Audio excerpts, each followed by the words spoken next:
In this story, we follow a struggling writer who tries to navigate the challenges of life, both personal and professional.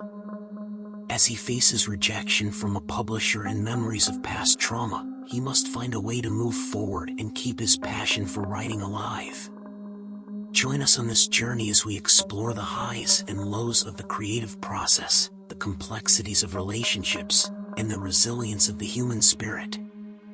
The sound of rain against the window continued to fill the room as he opened his eyes to another gloomy day. He loved everything about this place except the constant rain, which was unlike where he was from, where it rained only during the rainy season. He tried to muster the motivation to get out of bed and begin his day.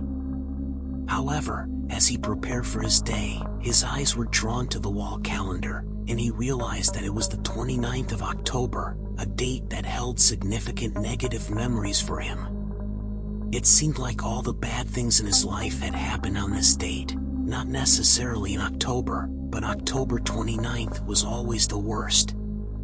Despite his apprehension, he tried to focus on his work for the day and forget the date's significance. He switched on his computer to check his emails and any new work assignments. The computer seemed to be taking longer than usual to start up, or perhaps it was his anxious mind playing tricks on him. Finally, the computer was up and running, and the first email he noticed was from the publisher he had submitted his manuscript to. The publisher was someone he had known for a long time and had even considered a friend. They had both made money from his books, but as of late, his books had lost their uniqueness, as the publisher had told him. As he had expected, the publisher rejected his manuscript, and though it was not catastrophic, it was still a disappointment.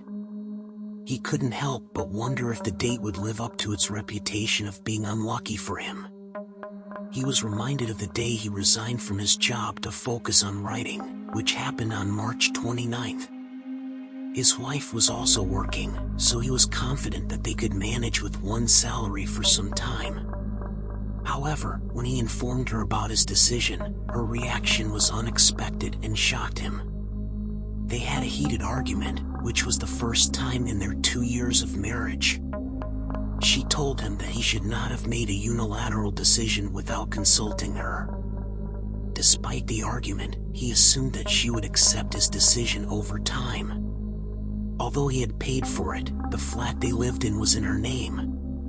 Her contribution had been negligible, but he had started staying at home to work on his novels. Their relationship deteriorated over the next 3 months, and on June 29th, she informed him of her decision to leave him. It came as a shock, but he knew that no amount of discussion would change her decision. He waited for her to leave the house in a few days' time. Instead, after 3 days, she asked him to leave the flat immediately. It was then that he realized he was going to be homeless, and she was just asserting her property rights. He could not prove, even if he wanted to, that it was his flat, so he had no option but to quietly leave it.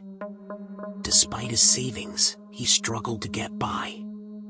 He moved to a quiet place to focus on his writing, but the only drawback was that it rained almost all year round, which could get very depressing.